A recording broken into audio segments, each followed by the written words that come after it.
The honourable member for Lethbridge. This government seems to wear federal debt as a badge of honour. It's bizarre and simultaneously quite troubling.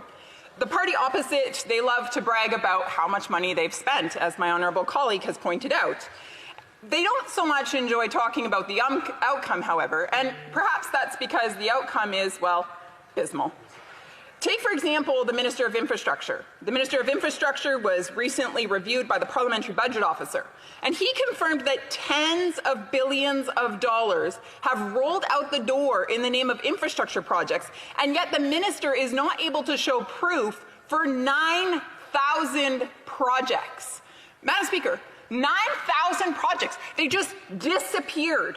We have no idea where these projects got fulfilled. We have no idea where they are in their current standing, but we know that billions of dollars rolled out the door. Madam Speaker, that's unthinkable. That is a scandal of tremendous magnitude. More borrowing does not equal good governance. As much as this party opposite would like us to believe that. As the official opposition, we have supported every single spending measure put forward by them in order to ensure that Canadians were rightly taken care of. After all, I do believe that if government policies are what rob Canadians of their livelihood, then yes, government should also step in and provide for those individuals because they lost their job at no fault of their own. However, it is wrong to simply look at the dollars that are being pushed out as some sort of measure of success rather than evaluating the outcome. And the outcome, the benefit to Canadians that this government has offered is abysmal. It's embarrassing. Throughout the pandemic, we have worked with the government to grant specific support measures to Canadians, but at times even our good faith has been put to the test.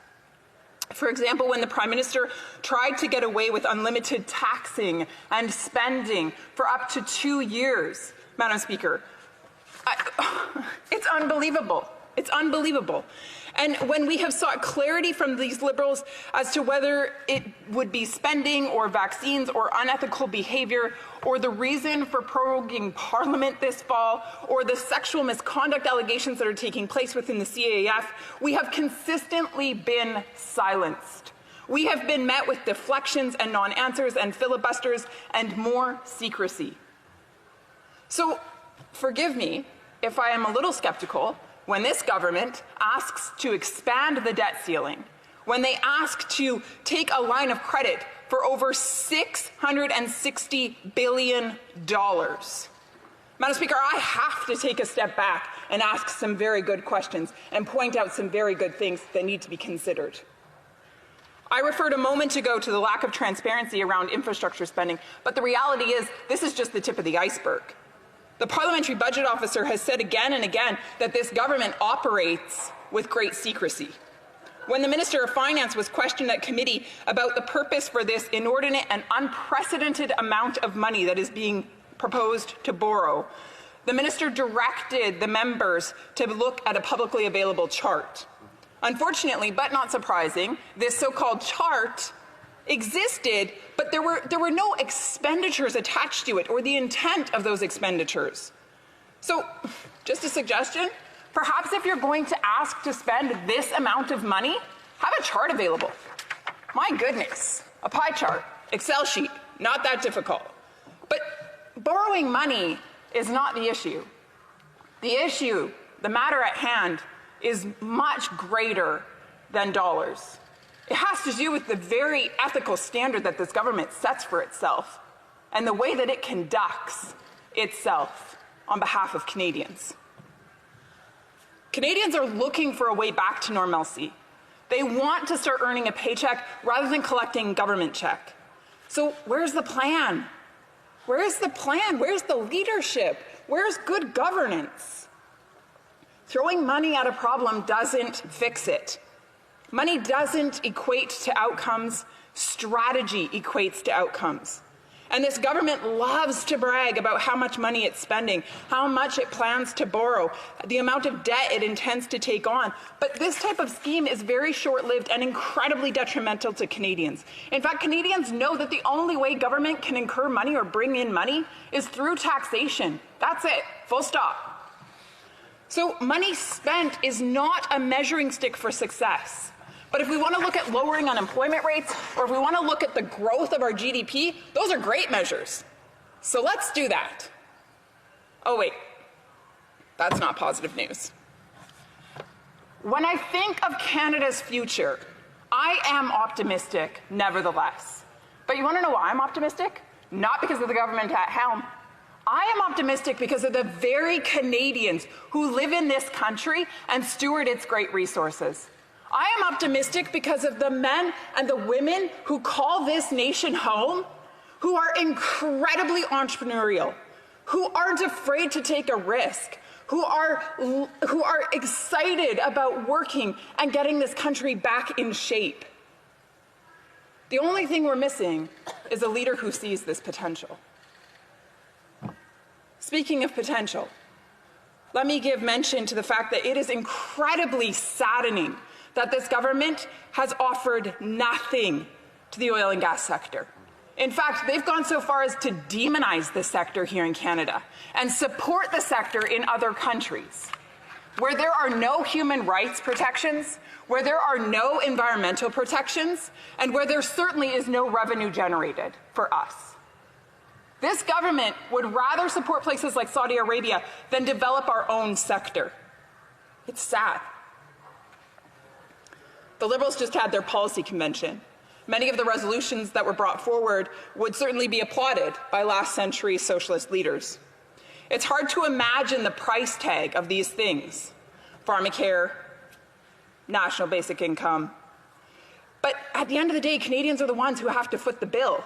In fact, the Parliamentary Budget Officer calculated that a Liberal universal basic income would mean a 47% across-the-board increase in personal income tax. Madam Speaker, that means that if you're watching $1,000 come off your check right now every month, you'd be watching $1,470 come off your paycheck. That's a lot of money. But this is the thing about government spending. It always costs the taxpayer. It always costs the Canadian worker. Because when those sorts of socialist policies are put in place, taxes have to come up. And when taxes come up, it creates an environment that is unfriendly to businesses. And then those businesses actually leave the country. And when they leave the country, their jobs go with them. And when the jobs go with them, well, unemployment rate goes up.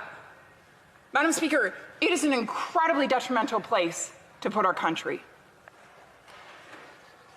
The Prime Minister often speaks of building back better and creating a more equal society. With this plan of unending spending and historic borrowing, he will, in fact, create a more equal society. No doubt about it. We'll be more equally poor. Is that really the Canada we want? Margaret Thatcher was asked about her policies when she was Prime Minister in the UK, and she said this: "What the honourable member is saying is that he would rather that the poor were poorer, provided that the rich were less rich." That is the policy of this government. They would rather that the poor are poorer as long as the rich are less rich. And Madam Speaker, that is not the Canada that the citizens of this great nation want. It is not the Canada that I can support. Because greater things are possible. Because Canadians are capable of great things. Canadians need a Prime Minister who sees the solution for what it is. And it's not the government, it's the people. It is Canadians who are the problem solvers, the solution makers, and the wealth generators. Canadian workers are the ones who will get Canada back on track. In 1921, and I'm wrapping up now, architect John A. Pearson commissioned the following scripture to be engraved over the west window of the Peace Tower in West Block. And it says this: "Where there is no vision, the people perish." Right now, Canadians are looking for a leader with vision. They want to see a leader who has a plan, a strategy to restore this country to the powerhouse nation that it can and has always been intended to be. The answer is Canadians. The solution right now is a leader who has vision to see the answer.